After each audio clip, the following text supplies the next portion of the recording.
Today on Very Delta, we talk about iced tea with no ice. We also talk to the legendary Jasmine, and we sit down and answer a few questions about dating, and we also find out why this time in our lives might be the perfect time for us.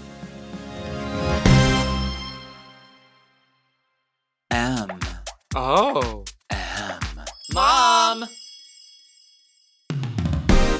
Are you a lady like me? Introspective, beautiful. Oh, are you intellectual like me? Beguiled by a bargain? You like wild times? Oh, like me? Are you serving the community like me? Well, if you are, then you must be very Delta.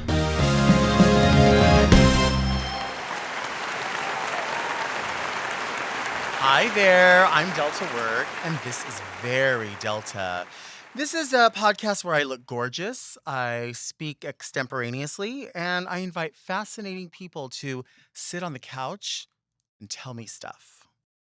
Very Delta for the woman who likes two handles, not one strap on her purse. Hello, my gorgeous listeners and spectators. Welcome back to another episode of Very Delta. And we have a very special guest coming on today, but we need to cover some things that are very Delta. You know, the beauty industry has changed a lot over the last few years, and some of my favorite beauty products just don't exist anymore. Like, I absolutely love, love, love lipstick. I cannot get enough lipstick. I could essentially put my eye makeup on one of two ways, and I essentially will kind of shape my eyebrows for a bigger eyelash, or I will just use my own eyebrow and then I'll use a smaller eyelash. So the same theory is usually always there. It's just a little bit bigger or a little bit smaller. But lipstick is like kind of where I spend my money. And what I mean by that is like I have a million different lipsticks. A lot of them are kind of the same color, but I still have to buy them because I love them so much. My like number one favorite lipstick that I love to wear is usually Chatterbox by MAC. I love it because it's like pinky and natural and a little orangey and fleshy. I love, love that. But back in the day, I used to love to wear a color called Icy Champagne Beige by La Femme. And if you know La Femme products, they are like a leader in the beauty industry for so many years. I, in fact, still use this like refillable eyeshadow palette, and I just pop in the refill pans from La Femme. And the La Femme factory is not far from my home, so I'll just make a trip there like once a year, buy my shadows. But they used to sell all their, maybe they still have the lipsticks. I don't know. I stopped using them when I started using a little bit better quality ones. And not that they were so much better in quality. It's just I kind of prefer lipsticks that don't have like a perfume or a taste to them, aside from MAC, which kind of has like a vanilla, which I do like. Um, but Icy Champagne Page, like in the 90s, I would wear it with this like espresso colored liner. And then it was iridescent champagne, like almost silver in a way. And that was very 90s to like line your lip with like a currant liner or an espresso or a chestnut and then sort of blend it all in together. My friend Jessica Rigosa, when we were in beauty school together, I remember she always wore Icy Champagne Beige with that liner and she was gorgeous. So for years I wore that. And I think about looking for it. Like I said, I think they might still sell it. Um I just don't buy it. But maybe I should have it make a return. It was really like thin brow, that kind of lip, kind of a Pamela Anderson in a way. Sort of a Pamela Anderson look was really popular then. But there are other products that I miss so much. I don't know if anybody remembers Gap Scents, but Gap Scents were really popular in the 90s. Little tiny travel size tins or containers that looked like aluminum sprayers, I guess you would call them. And I used to wear a scent called Grass, and I miss that so much. They had like Grass, Sky, maybe I think it was called Sky, Earth. I miss all of those. Those were so, so popular. And I think they still have them again, but they're not exactly the same the way that they were. Maybe just my tastes have changed. I don't think my tastes have changed because I like them all. I mean, I expect like here at my desk, I have like a Givenchy perfume, another Givenchy perfume, um, a Dior perfume. Oh no, this is Yves Saint Laurent. I mean, I like expensive perfume, but I also like body sprays. Like I like them all. It's like you get sort of I get a feeling they each sort of evoke a certain feeling. I definitely like wearing a huskier fragrance, as they would call it, something stronger and um, you know, I've often worn fragrances that are marketed towards quote unquote women, and people will say, "Oh, that just smells like Old Spice," because it's so spicy or it's so reminds them of like an old lady, I guess, and I like that. I am inspired by so many different women. Certainly the women that we've had on here on Very Delta, and many of them have different signature scents, and so they it does inspire me, and it makes me feel good to have all those perfumes. Um, I am super, super, super excited about the Barbie movie. I haven't been excited about a movie like this for a while, just because it's like it's just so childlike. I never collected Barbies. I never even had Barbies as a kid. As an adult now, I do have some dolls. I think the first doll I ever really was concerned about having was the RuPaul Barbie, and I do have a couple of RuPaul dolls still intact. Um, but also, like, I have X-Files dolls, so Gillian Anderson, David Duchovny dolls. Um, I never really collected so many dolls. I mean, maybe I have about 10. I bet they're boxed up. My drag daughter Ozma collects Barbies and knows all about Barbies. She loves them to death. She knows the names and the years and all of that. So maybe the two of us will have to go see this movie together. I'm super excited about it. I posted a meme that said, "I apologize for the person I'm going to be after seeing the Barbie movie because it's live action. So in that I am a little bit concerned because we have in our mind sort of the archetype of who's supposed to play Barbie or who's supposed to look like Barbie or Ken. Um, and I don't think that I particularly knew other than I always felt like the, quintessential blonde bombshell from my time was like Anna Nicole or Pamela Anderson or Dolly Parton. I don't know that those are necessarily perfect fits to play Barbie. Um, I was never really that interested in Ken. I never thought Ken was, like, cool or sexy. I did like S No, Skipper was poor Skipper, she was ugly. And little Midge, ugh, so sad. Nobody's Barbie. I hope the actress playing Barbie really lives up to it, but as I said, everyone has their own preference, for a certain type of Barbie. I was thinking about as I think about Barbie, the scene that I saw was Barbie on the beach, and this time of year is when I really, really, um, start to, like, switch it up a little bit. Like, it's Pride season, so I travel a lot all throughout the summer, and, I get a bit dehydrated, like, if I'm drinking Diet Coke constantly. So the summertime is when I really decide I need to drink more iced tea. I'm gonna make sun tea. Wherever I go, I'm having iced tea. And in doing that, I always feel like that one little sip, like I'll sit down and I'll drink like unsweetened iced tea, and I'm like, gosh, I'm doing something so great for my body. I'm so into health right now, and for what reason? I don't know. But like the summertime reminds me of sun tea, and that's really what I'm drinking right now. It's like my favorite thing. And it makes me think when I go through a drive-through, why is there not a constant conversation with corporate to management to employee that fresh brewed iced tea is served out of a brewer that's hot? So when you scoop the ice up in the cup and then you put the iced tea on it, the fresh brewed unsweetened iced tea, it's going to melt the ice. So I think we need to have this discussion, and I think my company Deltaco, or some people call it Del Taco, but it's Deltaco. We need to start at the corporate level and then go down to management, down to the employee, and let them know we are no longer standing for a small amount of ice. We need the ice filled to the top because it's going to melt down to halfway. Because nobody wants to drink hot iced tea. I do want fresh brewed. Also, some of these places like to have those machines that are like 100 different drinks in one, and they offer oh, I don't even know what company. Fuse tea, like Fuse unsweetened. But then their menu also says we also have fresh brewed iced tea. So sometimes when I drive up, I'm like, hi, can I get a large fresh brewed iced tea with extra ice? And then they just give me like regular ice and fused tea. Why do you have what fresh brewed does not come out of a Coca-Cola machine? I don't know. I know I'm overthinking it, but I do stand by that. Yeah, I do stand by that. Not just in the summer, all year long. All year long. That's enough pontificating about iced tea. I think I've said enough. It's not going to get fixed. It is what it is. I'm going to drink it. I'm going to continue to buy it. I'm going to continue to complain. That's just the nature of it. I'm very excited because today we have an extra special guest right here at Very Delta. I'm so excited to welcome the beautiful Jasmine, a legend in entertainment. But for now, let's take a break.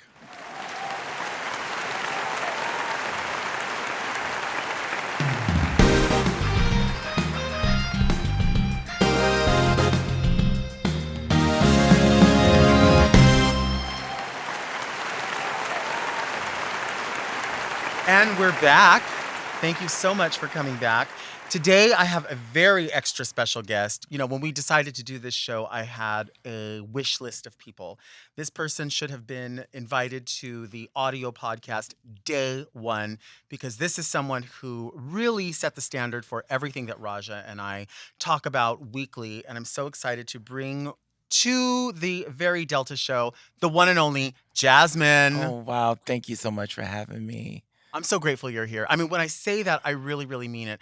Raja and I started the Very That podcast really with not any particular goal other than just talking about the 90s and talking about the things that where we learned to do drag and who we watched. And we really have said before on the podcast a zillion times, and we say it in conversation, and we'll even, your name just comes up as a reference point to elements of beauty and elements of power. And I really, really, we always say, oh, that's very Jasmine. That's Jasmine. And even to the point where we will reference something we can get into later, the term and the name, the entity of Blacktress. You know, I first saw you at Peanuts. And I can remember, and this is probably 1997, maybe. And I can remember not understanding. It was my first time at Peanuts. I couldn't understand. It was like my first time seeing RuPaul was the first person I had seen, and then on TV. But then in person, I thought, how is this possible? What is a wig? How are these shoes? How is this person walking in these shoes? And I remember there were some signature elements that you would wear. You always had on black fishnets. Yes. You always wore the platform, the stripper platform as we called it, which is not just stripper platform. Yes. But those days were drag that I wish people now have the chance to see. Do you remember the magic of the Peanuts days, Mondays and Fridays? I do. Club 7969. Beautiful memories, and I'm so grateful that I had the opportunity. Viva is the one that introduced me to Peanuts. And when I first walked in there, this was years before that, I was just like, wow, this is like my home, my new home. I felt it welcome me and invite me in, and I stayed there for years. Like I danced, and it gave me life. Like I was just reminded over the weekend, someone remembers seeing me at a Sugar Ray Leonard birthday party where I came down the rope and I had on thigh-high boots, and that was my signature look, was fishnets, thigh-high, and a G-string. Yeah. And no one was doing that. No one was doing that. No one, I don't think, has ever done it better. Oh, thank you. And because it has to do with how you sell something. Yeah. And you, even to this day, you still embody all of that, and you still encourage all of that in I people. do. You do. Yeah. You encourage that in every person that walks this earth. I love that. And I'm grateful for that gift. It was interesting when I was in it, when I was doing it daily, it was survival, right? It was necessary. I needed to do it in order to maintain a certain, way of living. But some time and some time away from that, I exhale because I don't have to engage the same way I did, and it doesn't work. It doesn't conflict with my self-worth. Yeah. 'Cause it was very demanding, like, to go out there week after week and need to come up with something new. You felt very competitive because a lot of the girls I was working with had, body augmentation, Sure. facial feminization, whatever that looked like, and I was working bare bone. I had to build out and create. So, um, there it had its challenges, but I was so gratified with the time and the moment because of the music, the type of entertainment that was out at that time. I was obsessed with Janet Jackson and the Grace Joneses, and I just loved all that energy. So it was my moment. It was my time to shine, as they would say.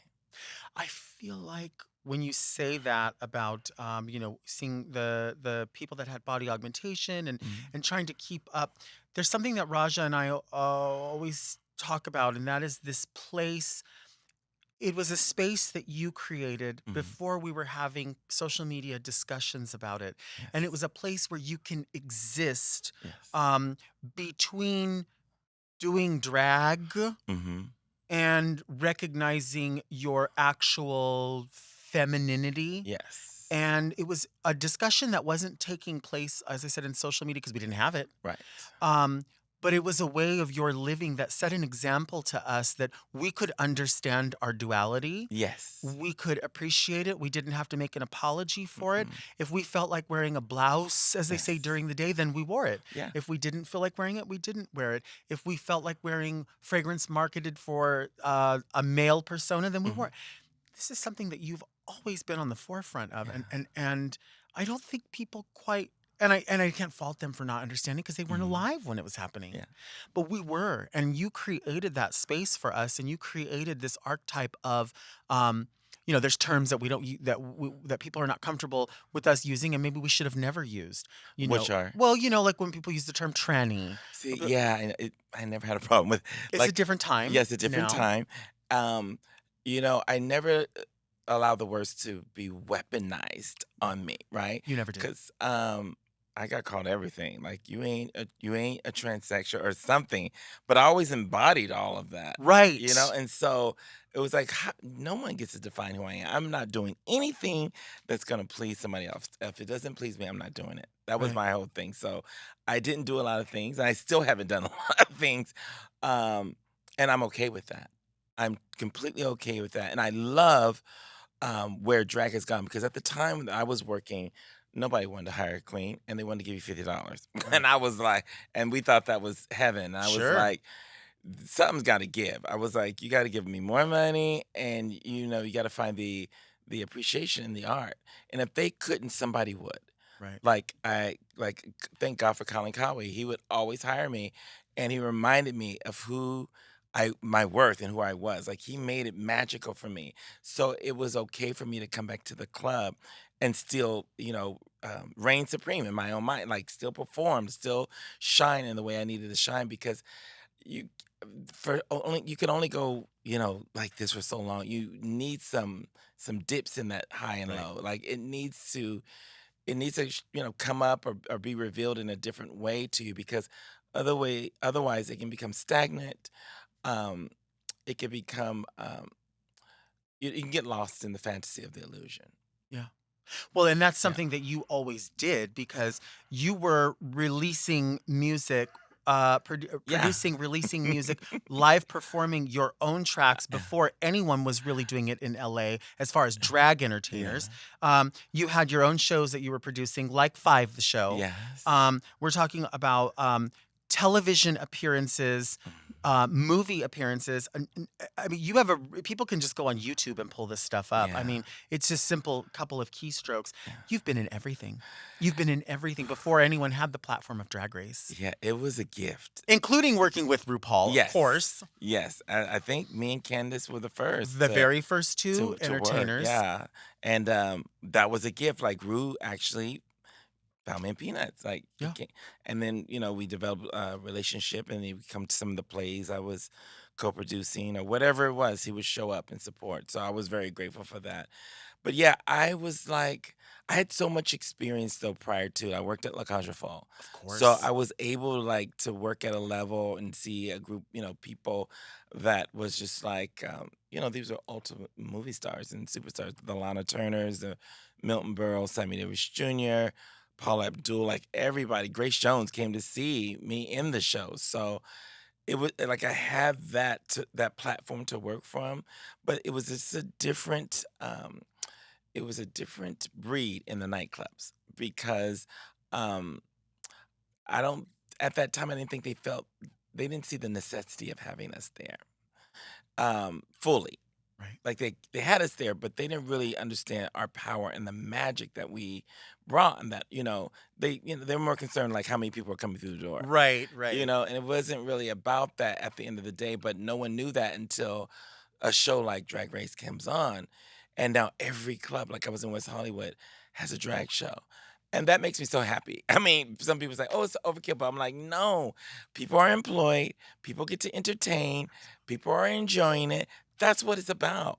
Like I understood the art of entertainment, and I still do, and that's why I have the greatest appreciation for the show and the platform that is given. Even you get to sit here with your own show. Right, How powerful is that? right. And I do believe we need to be visible. We need to be seen. We need to be heard, and we need to be appreciated. I agree with that. Yeah. Yeah, I agree with that. And what you do now is, I feel like you've always sort of laid the groundwork for where you were going next, whether you did it intentionally or Yeah. not. I had no clue what I was going to do next. Really. Um, I was fully guided and supported in love, and I believe in earth angels. I believe spirit was motivated and moving and speaking through people that really innately, intuitively cared about me. Mhm. And so I had my challenges, working in the clubs. Like I got caught up in, some of the shenanigans that take place, in the nightlife, and I needed love and support. I needed some guidance, Yeah. and I got it, right? And so I went to school. I, got myself a little certificate in psychology and human services, and one thing led to the next. And so, now I'm the associate director at a nonprofit, and I absolutely love what I do because I'm still community driven. I Right. still get to work with my community and the community I care about that's given me so much, that has, transformed my life. I get that opportunity to do for others, and it's completely gratifying. It's work, but it's completely gratifying. Of course, Yeah. of course. That is so important. Yeah. And you know what, before we get into that, I think we should take a little break. Oh, Yeah. awesome. Yeah. And then we'll just come back to that. Yes. All right, let's take a break. We'll be right back.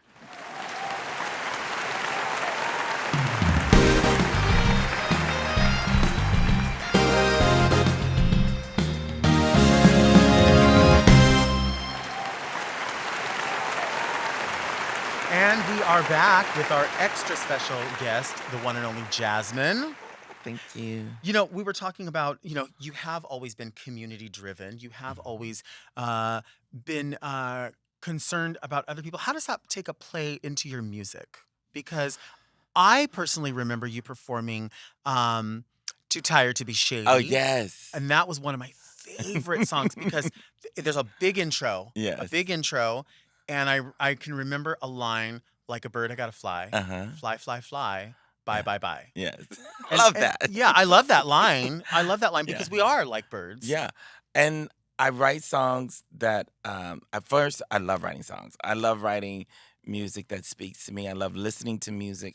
I love music. And when I got the opportunity, I did that particular cut with Travis Payne, Uh-huh. who at the time um was I can't he was working with Brandy. Okay.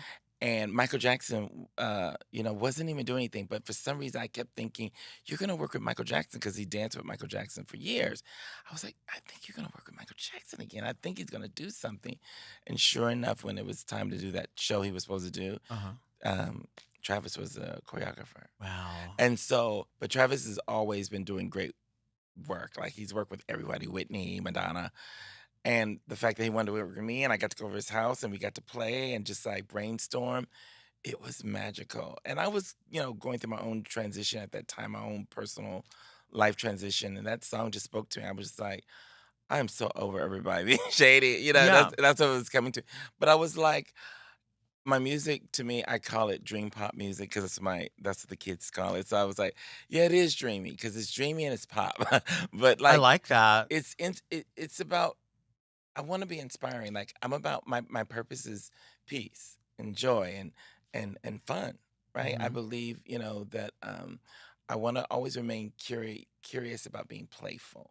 And mhm, that's what the music is for me. It's just another form of expression that I get to, you know, be in my element, be playful and have fun and still have a message in my music. right, I just did a video to one of my songs called Make Me Over, and I was totally inspired to do it because this young trans man I know named Destin, he shot another video for me, but I was like, I didn't get a chance to have a moment to share this song with anybody, and I believe it's necessary at this time. I think yeah, with all the changing in the world and the changing of the guards, and the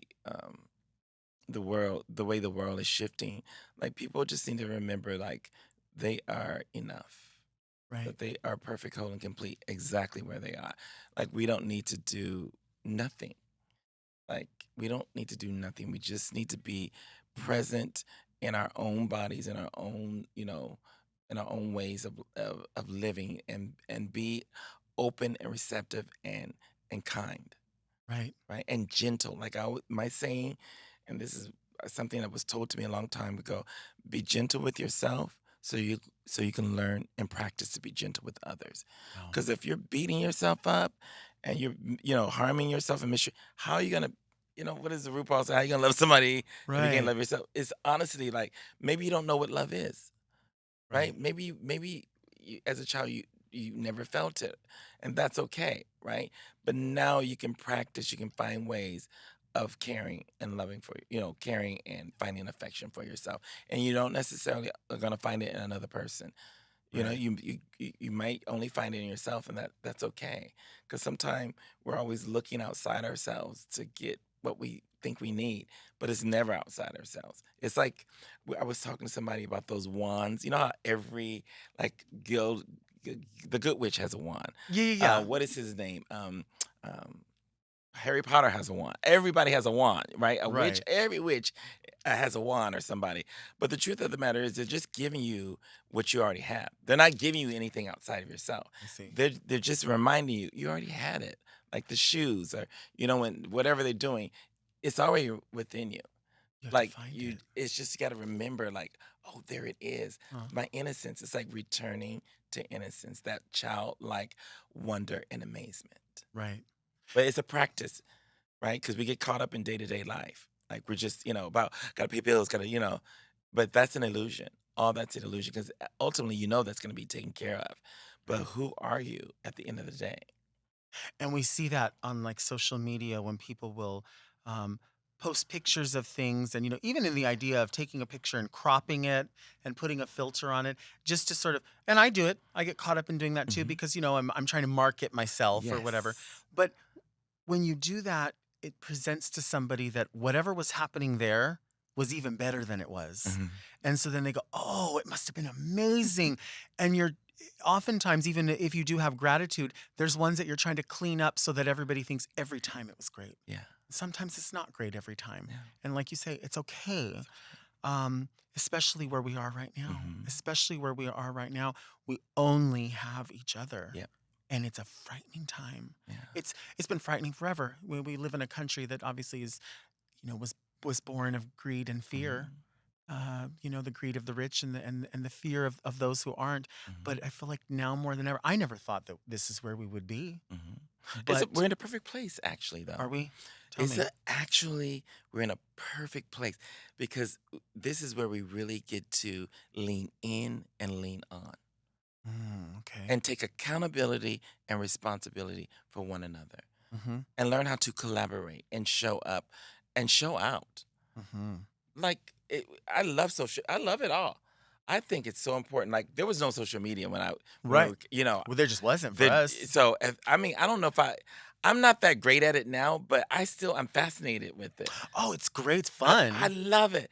And so, I especially love is it TikTok when Oh, it I may love it. I could watch it all you day know what I'm long. saying? But it just reminds me there's so much beauty, so much talent, and so much mystery and magic and wonder in the universe. And we get to pick and choose what we want to um, Let let in. in. That's why my one of my spiritual leaders always says, "Put guards at the gate of your mind. Everything Okay. is not welcome. Okay. Everything is not welcome in. Not everyone gets a place at the Hmm. table. Not all all the sound bites. Not everyone gets to come in. Makes a lot You, of yeah, sense. because what happens is that there's so much information. We have so much information. Before that, people, are saying, "Oh, it's gotten worse." No, it's just televised. It's just we get to see it Oh, that now. makes so much sense. Because I was Yeah. thinking that when we were talking about the things that have transpired with the Supreme Court and people saying, "Oh, can you believe how this world is getting?" We've been seeing this. Other people have been experiencing this for their whole lives. Now it's just met up to these gates where you're going, "Oh, it's affecting me now. Hmm. It's affecting me." Well, what about the people that it's always affected? Hmm. Because it's always affected other people. Now it's just starting to hurt you because you're like, "Oh, well, that's touching my toe now. It Hmm. bothers me." And also, their children are are Mhm. very well knowledgeable and equipped with information. And so that's why people want to like not talk about we don't want to talk about this, we don't want to discuss this, but it's necessary. Everything that you're trying to block needs to be talked about. And even when you're in the process of blocking it, people are still rolling out more information about it. Right. So it's like there's no need to hide. Just put it all out on the table. Like let's just do it. Let's get real it's gonna be messy. Healing is messy sometimes. Oh, It's that makes not sense. always comfortable, right? It's full of strife and struggle sometimes. But you can get to another side. You can't unknow what you know. We're never going back. Wow. We're never going Yeah. back to anything. You Yeah. cannot unknow what you know. So now that you're armed with information, like what are you going to do with it? And how are you going to allow it to not only serve yourself but serve everyone, that comes into your realm? Mhm. Who who are you in this process? Like Yeah. that's a question I have to ask myself. What am I willing to do today? Uh-huh. To be the best version of myself. Yeah. And that to me is like the beauty of drag. Like it's what Ruth said, everybody's in drag. Right. I'm in, happy Pride, happy, Revolutionary Day, Mhm. because today, the 28th is when they actually did the whole Stonewall riot, right? Right. And it's like who am I? Right? Mhm. I'm feeling very, revolutionary or very like grounded, but tomorrow I might need to be in some 5-inch stilettos and a negligee. Right. Well, Yeah. and it's great. It's true what you say, and Rue Yeah. does say that all the time. But it's true what you say because even when I get ready, sometimes I'll be combing a wig and I'll say, "Oh, this reminds me of like a '50s housewife." And I love looking at Victorian homes and craftsman homes. Yes. And sometimes I'm like, "That's how I want to dress right now. That's how I Yes. feel it." And then another time, sometimes I talk about how certain songs will give me a certain mood. And there is someone Yes. that I've never seen you perform this song before, but my favorite Diana Ross song is Love Hangover. I love that song. And I love that long version. And Yes. whenever somebody like I'll be talking about the song and I'll say, "Oh, I'm going to perform something maybe that song." Yeah. I never think, "Oh, what did they wear in the video?" I always think I see Diana Ross I see her in a like something just breezy and Yes. I see no shoes and I Yes. see an orchid here and the hair is this way. Yes. It's the mood that you feel. You want Yes. to evoke that mood because that's Yes. the part of you in that moment. It's Exactly. maybe it's not sexual, maybe it's sensual, or maybe Yes. it's raw, or maybe Yes. and we get and I keep going back to this, but I really, really mean this.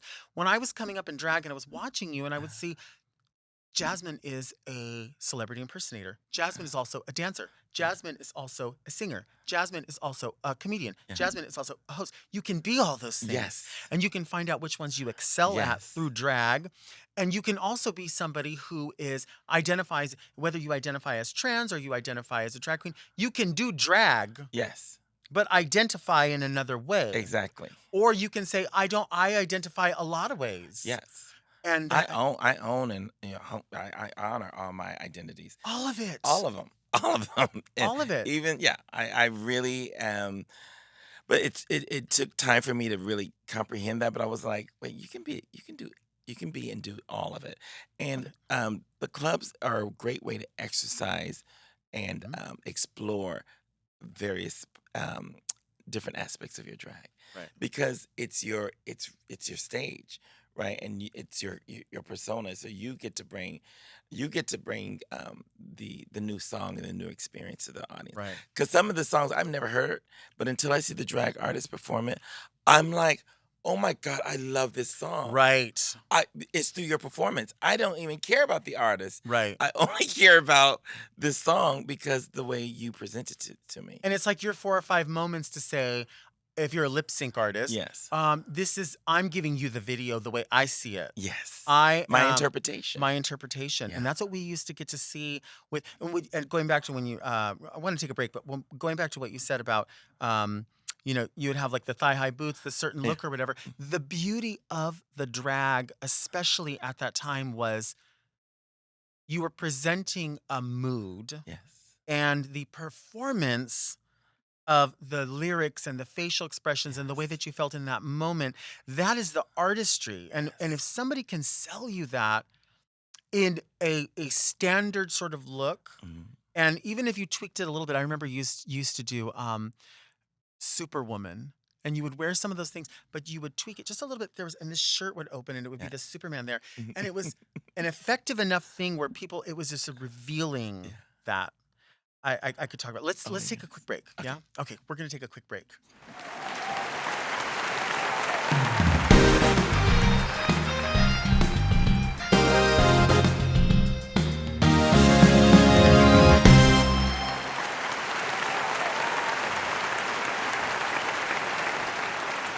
And we are back. We're back with my extra special guest, an inspiration, not just in drag performance, but in truly being who you are without labels. Especially from a time when we didn't have these discussions. Mm. We didn't have a way to have these discussions. Jasmine, the Yeah. beautiful Jasmine, is here with us, Yeah. and we this is a portion of the podcast that we call the annals of the inbox. But one time an N was left off, so then it became the Annals. anals. I love it. Why not? Why not? People send letters. Okay. And I recently got a new computer, so Nice. these have been printed out for us and then put into these envelopes, so it looks a little more like someone sent me a personal Oh, I letter. like that. Yeah, I need to get I myself. love personal letters I do too. too. And so they sent these to us to answer. Okay. I'm gonna read this. Let's see. Oh, it looks like a long one. Okay. Hi, Delta and Jasmine. I'm a 36-year-old single gay man living in New York City. I've been single for a long time because I was on the road with Broadway shows for nearly 10 years. Beautiful. A few months ago, I met someone at the gym and took a chance on him, even though he's about 8 years younger than me. We hung out quite a few times, and I can't stop thinking about him. His demeanor is lovely, he is super smart, and exactly what I'm looking for physically in a partner.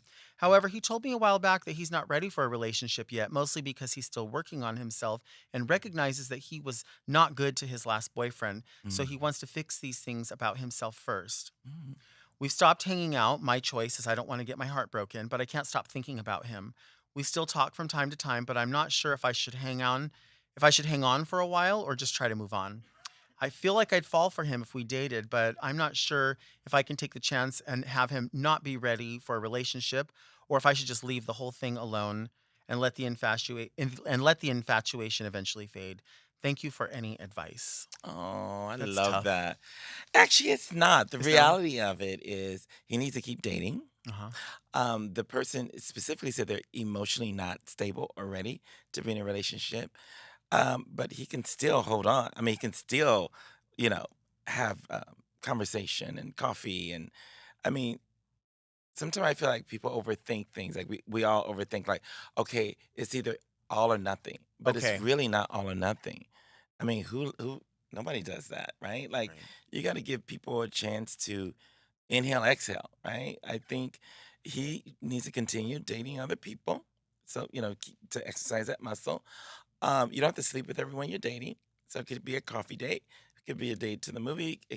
Just Right. so you're not putting so much burden or restriction on this other person, and then they're not fulfilling because you.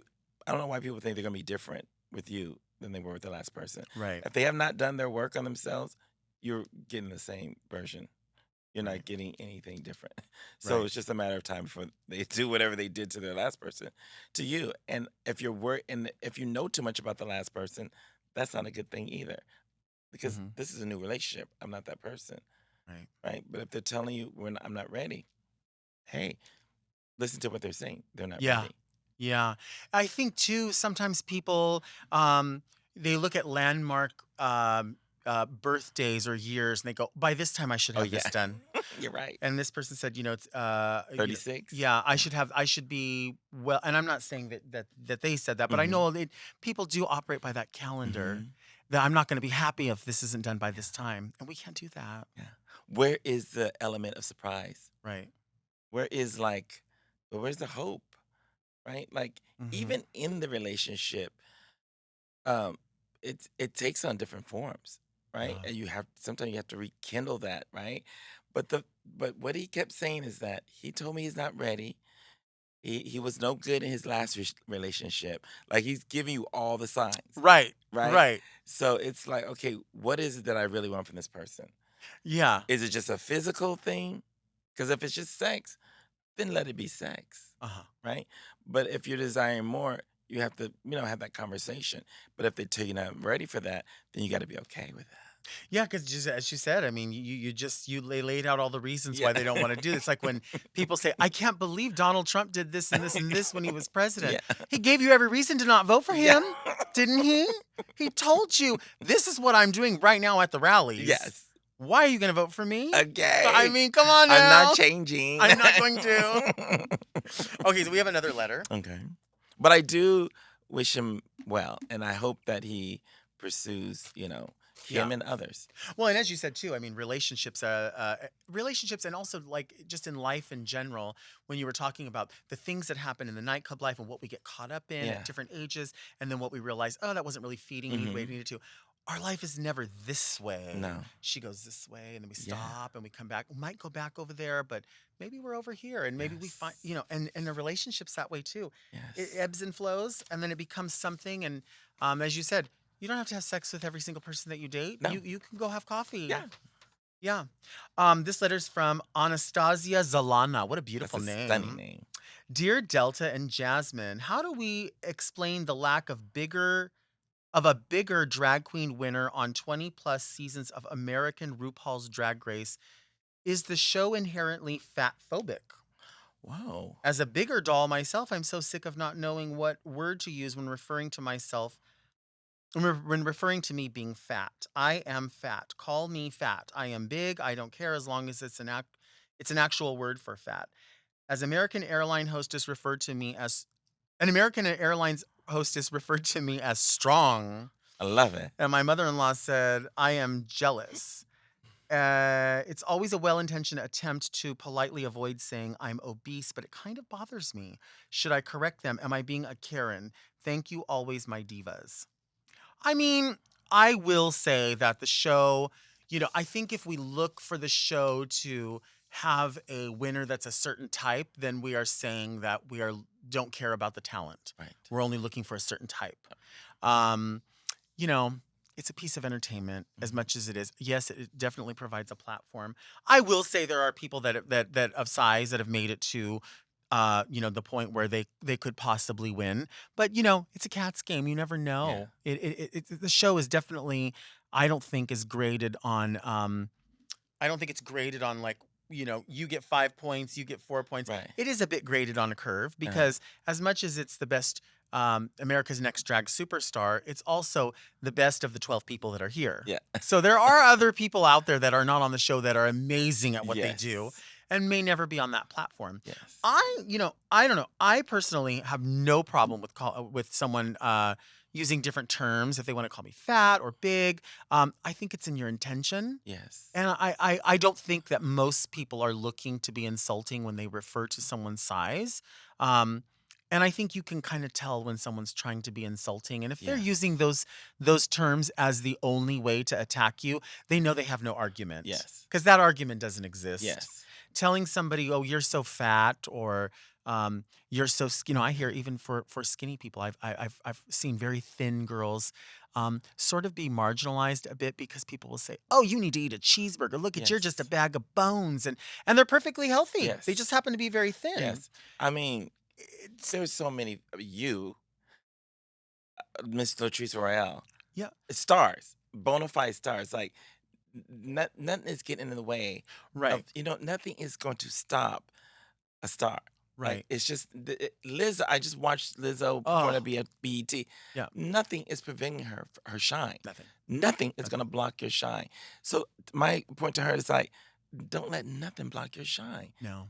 and let this show be a representation on how to shine.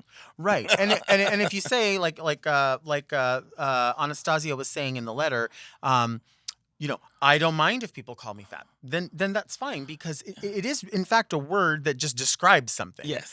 But if somebody's coming at you using that as a weapon in a way, Yes. it's not really a weapon. It means nothing. Yeah. It means it's like saying, "I can't believe you have a yellow house. Yeah. That's terrible." But why is someone even calling her that? Why can't? Why are they worried? Yeah. What? Yeah. And I mean, but why are they using those words? Like that has nothing to do with the tea in China. Like we're worried about her character. Right. What kind of person is she? Right. What do you like to do? What do you like? What do you like to eat? Right. Where's the commonality in this? Right. Where do you get your nails done? But there's so many other things. Like that's one characteristic. Like, okay, and the word why are they gonna use the word? I mean, what does that mean? Like, I think we give word meaning, Uh-huh. right? And it can land on you quite hard, especially if you've um, eh, heard it in different ways that Right. wasn't always pleasing to the ear. It's not. It doesn't feel good to be laughed at. It doesn't feel. Words do harm. So I I um I honor, I empathize with her, right? Mhm. At the same time, I want all of us to remember like who we really are at our Right. core, and we are not here to look like each other. We're not designed. Oh, that's so true. We're not. I don't want to look like you. I don't want you Right. looking like me. I need you to be Delta work. Right. You understand what I'm saying? I Right. need to. That's what I need to see today. That's what I want to see. You Right. understand? Like when I see, there's another queen. She is on the show. We are there. We are here. We are here. Uh-huh. I can't think of her name. But you know what I'm talking about. Uh-huh. Fabulous queen. Her Uh-huh. outfits are always stunning. I'm always impressed. I don't think of, oh my God, she's great for a big queen. That bitch is fierce. Right, Period. right. And see, and that's something again, going back to the to working at Peanuts and being around um, you know, at that time I was never raised around people that said, "When our big queen coming to the stage." No one said that. It was only, "If we think you're fierce, you will be invited back to work." Girl, we're not worried We about we're not worried about that. that. And that's when we're talking about going back to House of Face and we're Yes. talking about the cosmetics and all Yes. this stuff. There was never a space where people were like, "Well, who's our black queen? Yeah. Who's our Asian queen?" We just knew, and if people included you, they were like, "I expect you to be competing, I expect you to be participating here at 100% Yes. because you are in fact one of the models, you're one of the Yes. dolls, and that's all we see you as." Yes. So when I like left and went on to Drag Race with Raja, season 3, I had that in my mind that like I thought I only knew to be fierce the way everyone told me I was Yes. fierce because they were like, "You were going to raise you around this Yes. and you are going to be instilled to believe that there's nothing that can stop you Exactly. because you are without boundary." Mhm. And so when again, when you move on to social media and you get those boundaries or people saying, "Well, you're good for this," and you're like, "I don't know what that means. I don't No. understand that. I don't abide by No, that. at all. I can't No. because if I did, I'd be letting down all the people that told me differently. Yes. All the people, Jasmine, Viva, Yes. Shelby, Yes. anybody that told me Yes. differently by the example that they Yes. set forward. And I always told you were glamorous and sexy and Thank beautiful. you. Always. But Even with the teddy bear, the picture. uh I huh, even text you, I was like, girl, this is sick. Remember you had the yeah, teddy bear? uh I was huh. like, that is fabulous. But that's just where I came from. I came from Yeah. a place for no excuses. Don't let anybody. And Mm-mm. That's what you've always instilled in people. you. Even to this day, when we look back and like I say, we make these references and we're like, ooh, that's so Jasmine. That is so Jasmine. The smile, the eyes that light up when you perform. Again, maybe we have a uniform that we wear in drag, like a certain Yes. look that is our standard, and then we build on that. Mhm. But if you can't sell it in It's true. something that is just, then you're not going to sell it. It Mhm. can't just be about all those extra things. Yes. It has to be inside that you're really Yes. enjoying what you're doing. Emote. Yeah, I agree.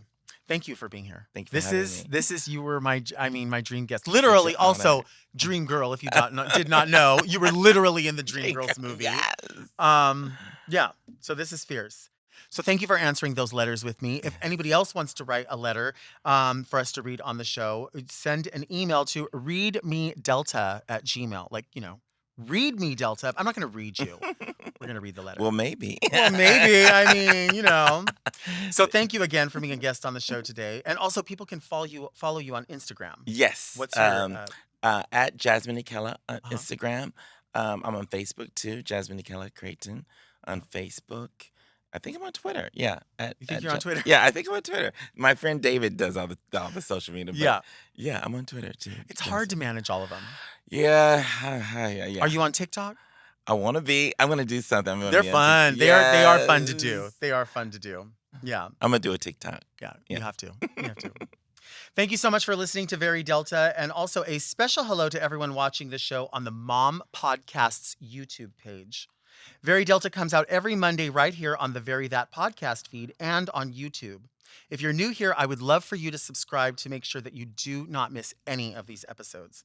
If you'd like to send me a question, a comment, or any type of communication, email me at readmedelta@gmail.com. And of course, you can follow me on Instagram at DeltaWork. I'll see you next week right here where we like to keep things very Delta.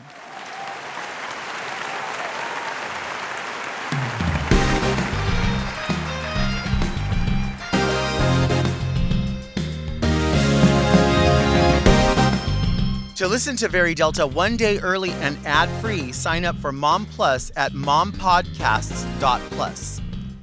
Very Delta is produced by Moguls of Media, aka Mom, hosted by Delta Work and produced by Maxwell Esposito.